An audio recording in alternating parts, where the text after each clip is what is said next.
There's so many things in life that we look at and we say, this is just not going to change, is it? Isn't it great to know that God does not change, but He changes everything? Amen. Isn't that awesome? The things we feel stuck in, God says, oh, no, you're not, because I am bigger than that. I'll do the impossible when you think it's impossible. I can move still. I can change this because I'm unchangeable, and I'm more powerful than all of that. Well, but sometimes I just need to hear that over and over and over again. Have you ever been in a bad place? Okay, yeah, we all have, right? Have you ever been in a bad place, but you didn't know it until someone pointed it out in you? Like, for example, this last week I was driving on the turnpike out in Pennsylvania, and on my way back, it was late at night, and I'm driving, and this car, I didn't even see until I was right up on it. Now, I wasn't going 100, okay? I was going around the speed limit. And this car did not have its lights on.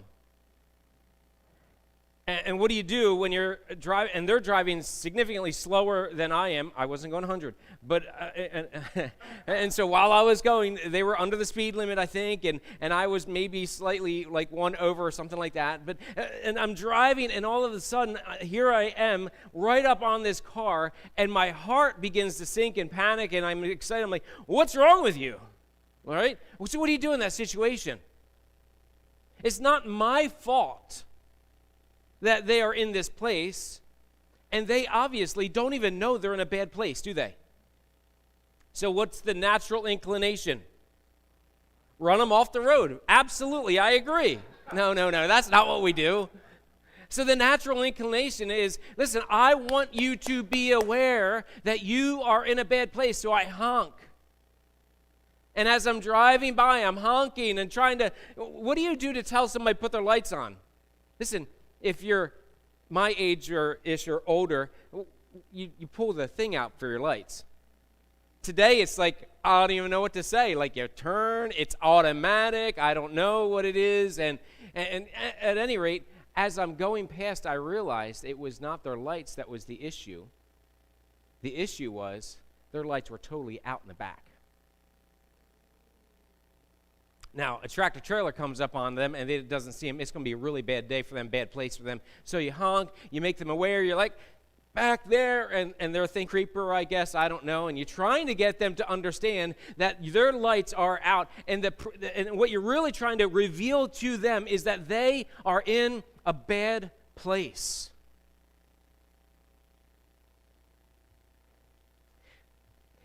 There's a bad place in our spiritual lives that most people are living in and completely unaware of. In this message today, I want to sound the proverbial horn. I want to honk the horn today and say, is this you? Are you the one that your lights are out and you're just kind of driving along without even realizing where you are? And my goal is to give you the opportunity then to get in the place where God wants you and I to be as a result. My goal, listen, let's kind of be straight about this. My goal is not guilt. A lot of people come to church and they're like, a great church service is when it makes me feel really guilty. And I go out and I'm like, oh, I feel so horrible about my life. This is so great. It's like, that's not success. Guilt is a feeling based on something that you see that needs to be different. Guilt is acceptable. But after guilt comes growth. If you apply things into your life to do things differently. The person that's driving with no lights on, the guilt is, I have something wrong with my car. They're pointing at me. I don't know what it is. Guilt says there's something wrong. Growth says I'm pulling over and I'm going to look at my car because either I've got a flat or somebody's trying to attack me. There's a zombie apocalypse happening. I don't know. And they're catching up to me. Or the lights are out or something's wrong and I need to pull over and figure this out. And for where we are, my goal at the end of the message is not a guilt trip. That you can say, wow, I feel so guilty. But I believe it should be a guilt trip for most because like me, this is an area we need to be confronted on. As God has been doing in my heart. I think we need to hear this. But it's not to feel guilty. It's so that we grow. So that we take as a result of, here's what I need to do differently. Here's the lights that need to be changed in my life, and God's honking at me. And so I shift over and say, okay, God, what is it that you want me to do? We find the advice in Revelation chapter 3, and here's my statement. When we take extreme ownership of our spiritual life, we become more aware of being in a bad place and look for ways to grow. It's extreme ownership. It's that I am 100% taking ownership of what's going on in my life spiritually. Revelation chapter 3, if you turn there with me, I'd like to walk through this text with you. Revelation chapter 3, verse 14 is where we'll begin.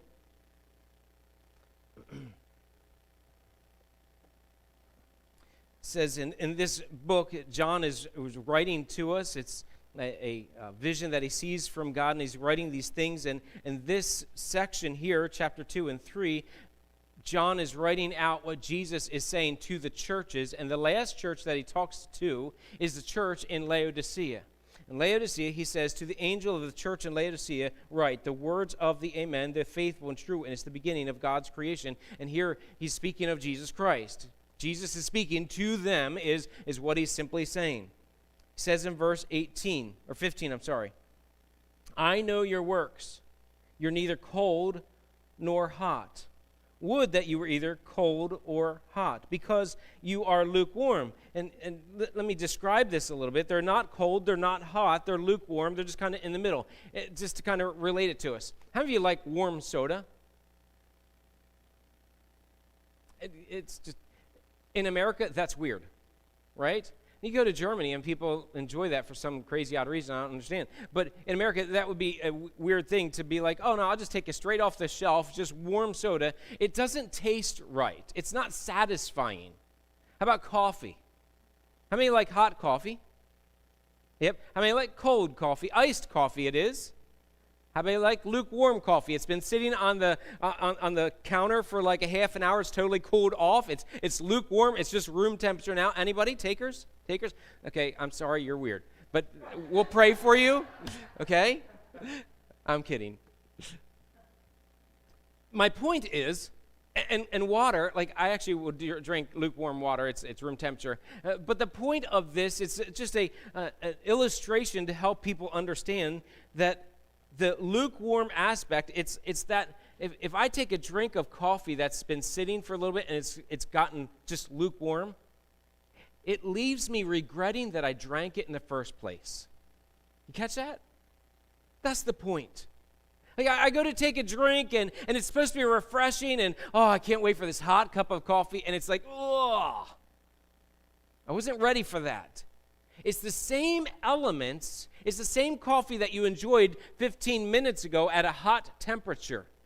Nothing's changed about it. Nobody added some bugs, or nobody added some extra sugar, or some extra creamer, or anything like that. Nothing happened to it. It's the exact same thing, but the temperature has gone from here to here. There's been a shift in its temperature.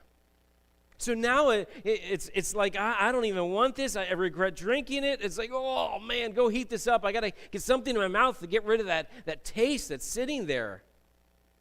And here's what Jesus is saying then.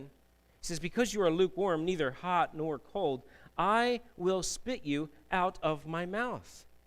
It's that he's saying, when I get you into my mouth, in a sense, in that illustration, I take a sip and I'm like, bah! I just want to spit you out. I regret having you here. I regret this relationship. I shouldn't have done that. And that's what he's saying.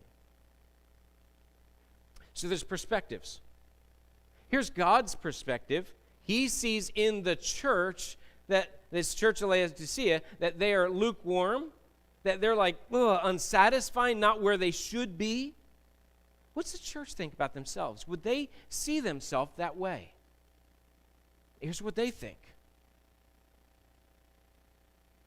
It says in verse 17, for you say, here's the church statement about them, out in the front or inside, or just a general feeling of the church. For you say, here's what we think, the church in Laodicea, they say, I'm rich, I've prospered, and I need nothing. I'm good. I'm a need-nothing Christian. I'm rich, I'm prosperous, I'm fine just where I'm at. I've arrived at a place that I'm comfortable, and things are fine with me. Religion says this. Religion says, I have my system. This is how we do things. This is where we meet. Here's the building that we have. We have a great building. We have a great budget. The finances are in. We've got a great band. We've got lots of butts in the seat. So we have all of our B's aligned just right. And so therefore, because our B's are good, then we must be fine. They're rich. They're prosperous. They don't need anything. Need-nothing people, it kind of reminds me of like the Kardashians. I don't watch the Kardashians. Like I flip the channel and it's on, and out of curiosity, I'll watch like up to like 30 seconds. I don't know what it is. But almost every time, and some that watch the Kardashians, you probably would understand this a little better. But you watch shows like this, and the rich have this tendency of looking down on the poor, of the people that don't have. You're like, oh man, I can't believe them. Did you see their hair? Oh, it's so terrible. You know, I can't believe they colored their nails that way. Rich people problems, you know. Can you believe they're driving that car, that jalopy? It's a 2021, duh. You know. It's looking down on, and how dare you, and that's kind of the feel that you get from the need-nothing group. But I think Christianity leans in this direction. Our Christian growth process looks like this. We want to grow up and become a good person, so we become a follower of Jesus. We accept what he's done for us, and we're excited and thrilled, and we begin to grow, and so we want to be a good person. And so a good person is, we don't drink and we don't cuss. At least that's the old school version of a good person. The new school is, I only cuss a few times, don't use the certain bombs, and you know, I only drink to not get drunk totally, and you know, so that's still a good person, right? And so I'm good that way, and then you go a little bit further and you say, well, I help a lot of people, so I'm really a good person, because I helped grandma. Like, she really needed a hand. She had to go to the grocery store, so I helped her go to the grocery store. That was a big sacrifice on my part. And when the church passed the offering plate, or church had this, I went to church. Who goes to church anymore anyway? And so I went to church. I threw him a 20. Like, that's a good deal, right? And I did some good things, or maybe it's 100, or maybe it's 1,000. It doesn't, the amount doesn't matter. It's just that you did. And so I'm a good person because of this. I don't drink, I don't cuss, I give things, I'm a nice person. I'm so prosperous. Prosperous people, you know what you do with prosperous people? You ask them for advice. I'm so prosperous that people ask me for advice. Man, you're so great with your kids. How do you raise your kids? You're doing something right. I don't mean to brag, but we're prosperous. We've got it together, and we figured out how to do life, and we're doing fine, and we really don't need anything. It'd be cool to fix a couple things, but that's not a big deal. We're fine. I got stuff to figure this out anyway. And I think the church, the natural growth process in Christianity looks like that. Like, if we can grow you up to being, you're really nice, and you don't do those things you shouldn't do anyway, and you're generous, and people are now asking you for advice, which means you're coaching or mentoring or discipling someone. So therefore, that's your growth track, and you're fine. And these are the things that we do that looks prosperous, that looks rich, that looks like, hey, we've got it together. We don't need anything once we get to that level. It looks like human beings, doesn't it? Human beings, you're born, and does a baby need a mama? Yeah. What's a baby do to get mama's attention? Cry. How many adults do that to their mother? Only the weird ones, right? Okay? There comes a point where you grow out of that and you become independent, and you need nothing from mom and dad anymore. And really, that's the natural inclination of Christianity, is to follow that sort of track. But is that even biblical to do that in a spiritual sense? What's the right things to do? God says this to them. while they say of themselves, look, we're rich. It's not about the money, but we've got enough. The budget's good. The building's good. We're fine. The band's good. You know, we've got all these things. Look, when you put it together, you look at our website's right. We've got a lot of people that are coming. We've got people that are excited and they're involved and things are fine and we're just gelling. Things are good. And Jesus says back to them, you say I'm rich, I've prospered and need nothing, not realizing that, here's my perspective of you, you are wretched, pitiable, poor, blind, and naked. Do you see the opposite of what he's saying? They said, we need nothing. You're wretched, you're pitiable, you're poor, blind, naked. Every one of those statements, when you break them down, every one of those statements are saying, you are missing something significant. If somebody walks around outside naked, you say, you're missing something significant. Yes? You should be arrested for that, right? Someone who doesn't have their eyesight, they can't see to walk forward straight and they have to be guided along. They're missing something significant. Everything in this description is saying they're missing something significant. So while they have all these good things happening over here, Jesus is looking and saying, you're missing the whole boat.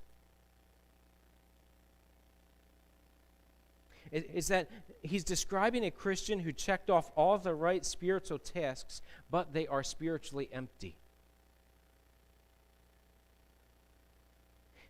Do you realize that we can do the checklist without God?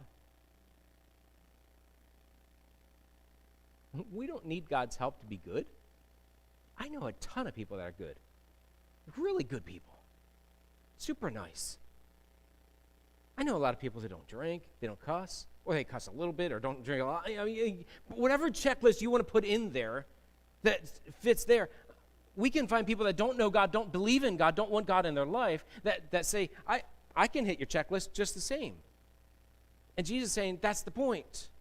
Your checklist is not identifying the reality. Your metrics for growth, your metrics for where you should be in your spirituality are not the metrics that I agree with. And so, lukewarm then, if I were to break this down, as I break this down and look at this text, to be lukewarm, there's an equal to me, is to be complacent. It's just complacency. It's that you're, to use a Pink Floyd song, to be comfortably numb, right? It's that I'm just comfortably numb. I don't know what it is that's keeping me comfortably numb, and I always want to use that as a message title. So I'm just squeezing that in as a message, not because I'm a big Pink Floyd fan, but I just think the title is awesome. Anyway, I just messed up a whole bunch of you. Like, he's talking about Pink Floyd in the message. What's wrong with him? You can pray for me. I'm still a work in progress. Okay. Here's the reality of Christians. A lot of Christianity. We're driving down the highway without our lights on, but we don't know it. We're missing something significant. And Jesus wants to point it out. He's honking the horn and saying, hey, pay attention. Hey, listen, you are in danger. What are you doing? Let's go. Pull over. You need to make a change here. And here's the reality. We become complacent. You stop growing, and you only maintain a comfortable life. You go to church. You give. You're good. You're nice. You don't do these things. You hit the checklist, and that's kind of what you've boiled it back to. And this just happens. Let's be honest. Sometimes in our life, sometimes we go from, I was on fire for God. God meant everything to me. I would never miss being around God's people. I saw some tremendous growth with how I was living and how I lived with others, and things were absolutely amazingly different, and I saw God work in awesome ways. However, I just feel numb now. I just don't see God working the way God was working before. Why? Have you ever stopped to think, why does that happen? Because it happens with all of us. I stand up here, having been here at this church since 1998, and there's seasons in my life where I've gotten just comfortably numb spiritually.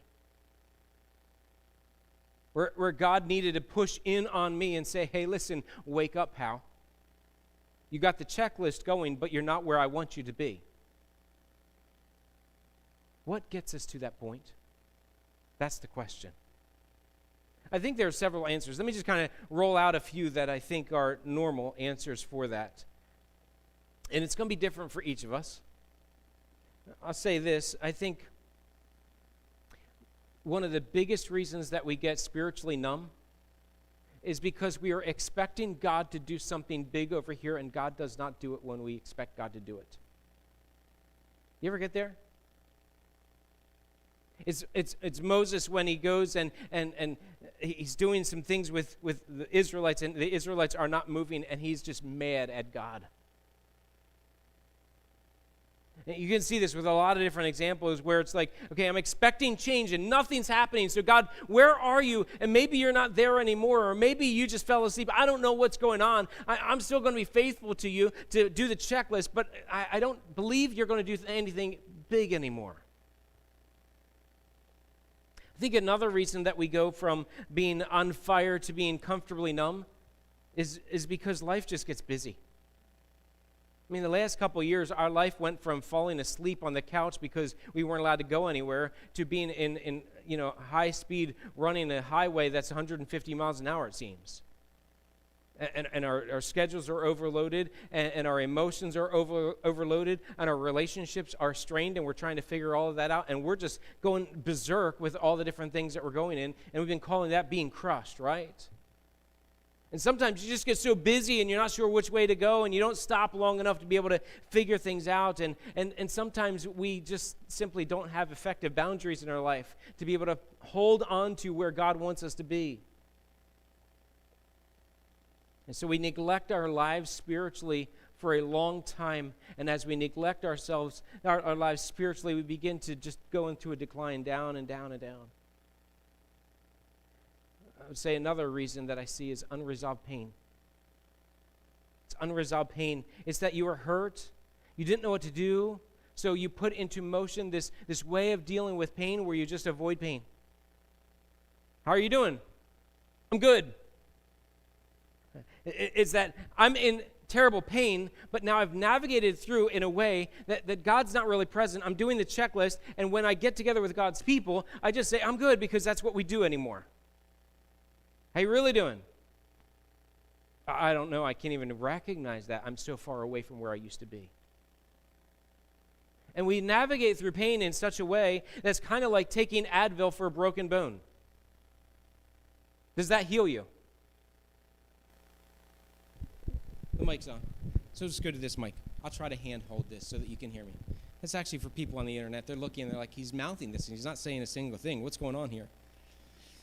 I really do have words to say, and so we're going to try to say it. So in verse 18, God's counsel is, buy from me gold refined by fire. Jesus says this in Matthew chapter 5, verse 3. His first message, the Sermon on the Mount, as he's speaking to different people there on the Sermon on the Mount, he speaks out, and the first thing he says to them is this: blessed are the poor in spirit, for theirs is the kingdom of heaven.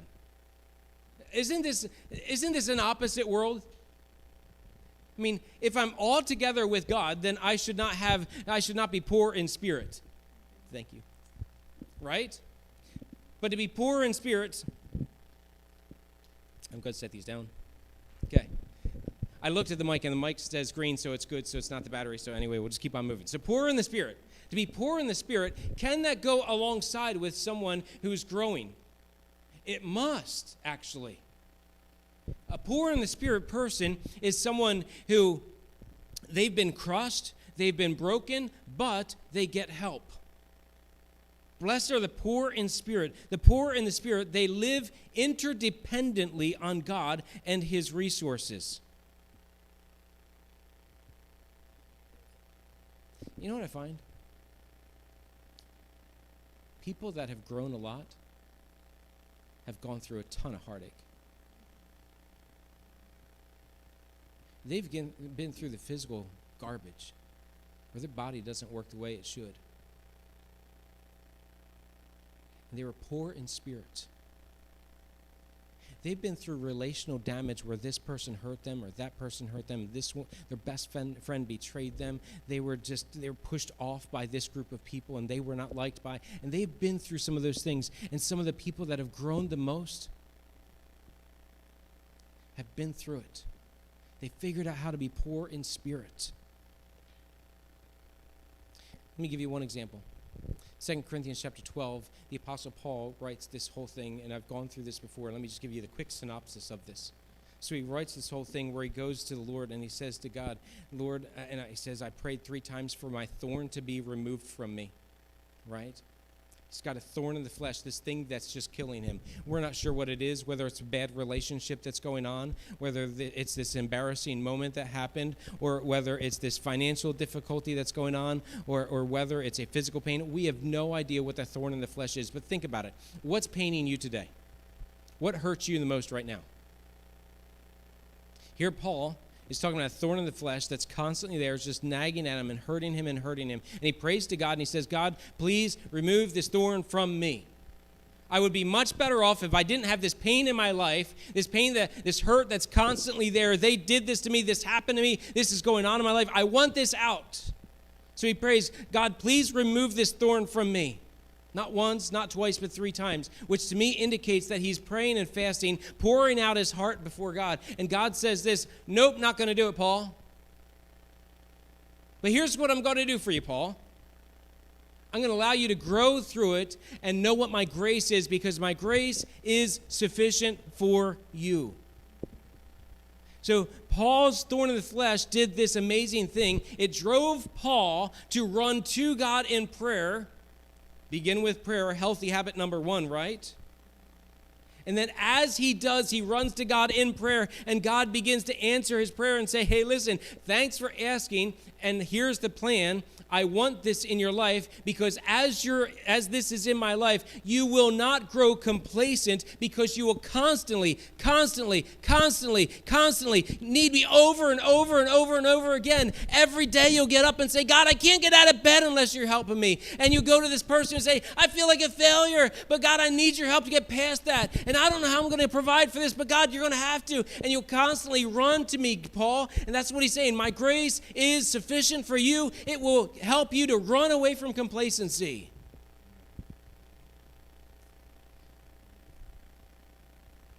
So the thorn's there for good.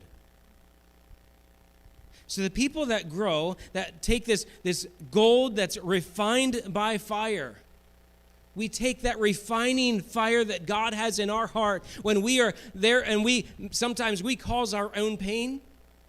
And sometimes God allows pain to be in our life, both of which draw us into where God is. And we say, God, I need your grace to get through. I need your Spirit to give me the strength to get through. Where does my help come from? It doesn't come from avoiding it. It doesn't come from blaming somebody else for it. It doesn't come from taking enough Advil and hoping it goes away. My help comes from the Lord, the maker of heaven and earth. So the poor in spirit, they in faith, they believe that God is up to something significant in their brokenness. So they seek God, depend on him, and ask for understanding and his leading, because the Lord is my shepherd, I shall not want another shepherd. So you're pouring out your heart as Paul did, and you're beginning with prayer, and you're saying, God, what is it that you want? And here's what God often does. In the middle of the pain, he gives us a calling.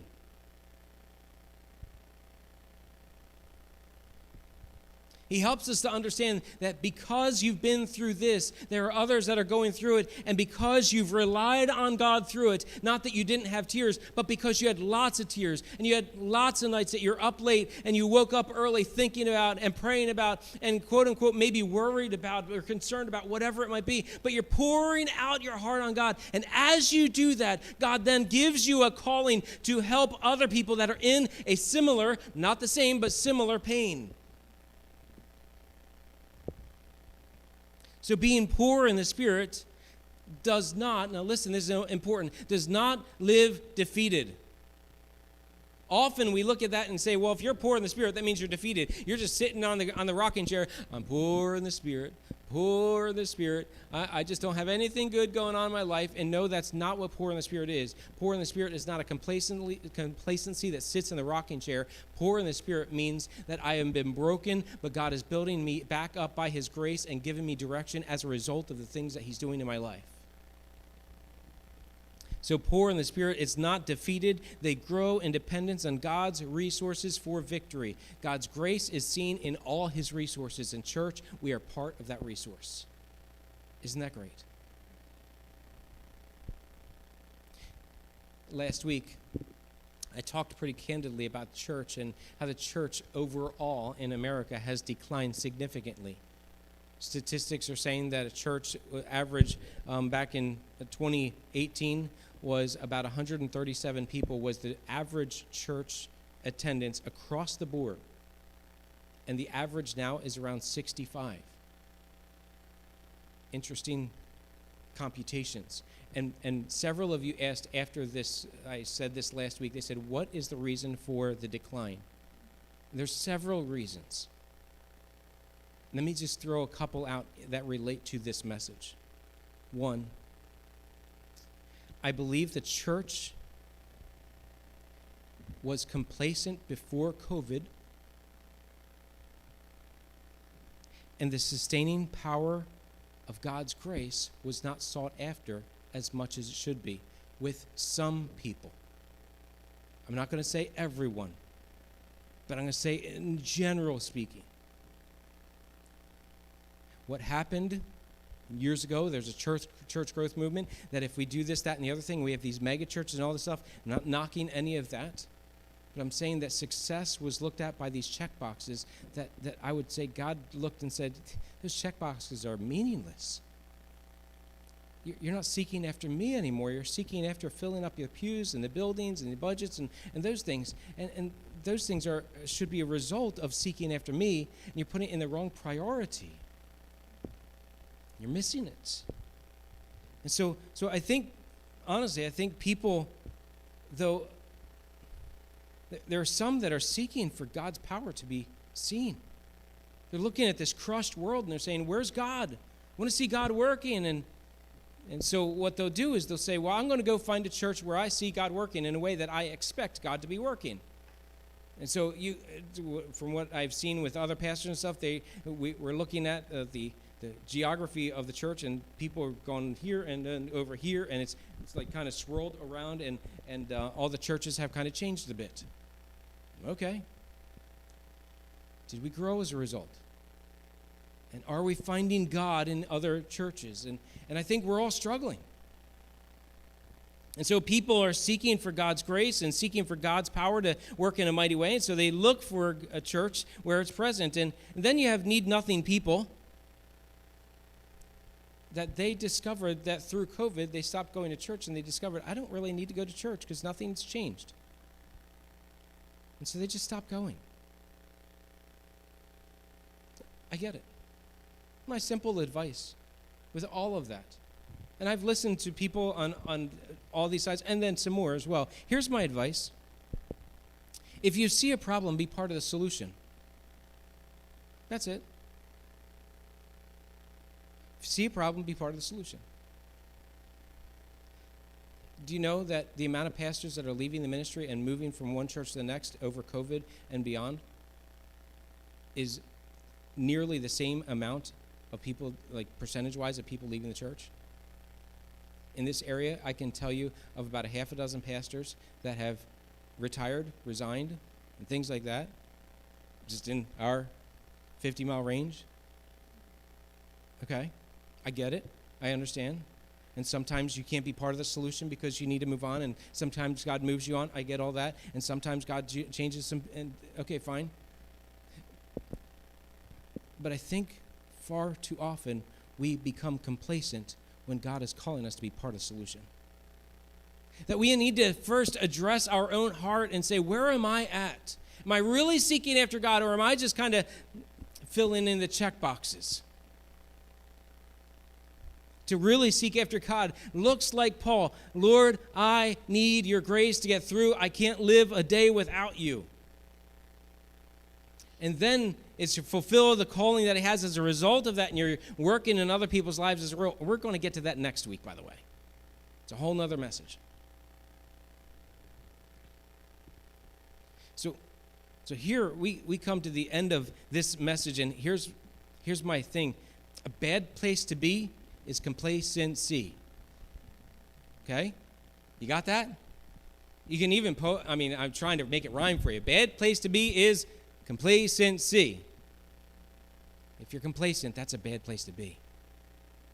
And God's honking the horn at you. Turn the lights on. Maybe you need to pull over and get right with God and say, God, I really need your strength. I need your help. I need you to point it out. And sometimes you might not even know where you're complacent yet, or maybe you really do. You don't know what to do with it.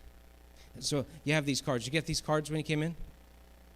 So each month we're trying to give you a card that helps you to be able to reflect and think this through a little bit better and to be able to practice out as a habit. So here's my question or statement, and I want you to fill this in. I'm going to help you fill this in. Ready? I am complacent in my, you fill in the blank. Let me give you a couple examples. I am complacent in my marriage because I don't think they will ever get better. Or because I really don't like them anymore. Or because, God, I just don't enjoy this relationship at all. Or whatever it might be, because I lost hope in thinking that it could be better than it actually is. But by God's grace, he wants me to pray for a renewed passion. There you go. He wants me to get some help from somebody that has a great marriage. He wants me to search out things that I can do differently in my marriage. He wants me to demonstrate love toward my spouse in a way that I haven't been lately because I've totally withdrawn. Whatever it might be. Okay, here's another one, and you're going to fill this out on your own. I am complacent in my calling. I know God's called me to blank, but I've been complacent, just checking the boxes off, not needing God in that, not praying for God's grace and strength and wisdom and direction and discernment in it. I'm not doing that because I lost sight of God's power in it. But by God's grace, he wants me to pray for passion. He wants me to read some more books. He wants me to do some studies on it, to get some more training, whatever it might be, to refresh. He wants me to be around the people that I'm called to more because I've lost my heart for them. Or last one, and just 3 examples, and then you fill it out on your own. I am complacent in my pain because I've been in pain for so long, and I don't think God will help. But by God's grace, he wants me to pray for understanding of that pain. Or he wants me to get some help in figuring out how to manage this pain. Or he wants me to grow in understanding my part of the pain. Whatever it might be. And you see that as a result of this, if you own your spiritual life, you take extreme ownership of it, what you do is instead of just being complacent and nothing can be done, and I just kind of ignore it, hope it goes away, take my Advil, and I'm good to go, what we do is we say, okay, I own this. This is my walk. This is my spiritual life.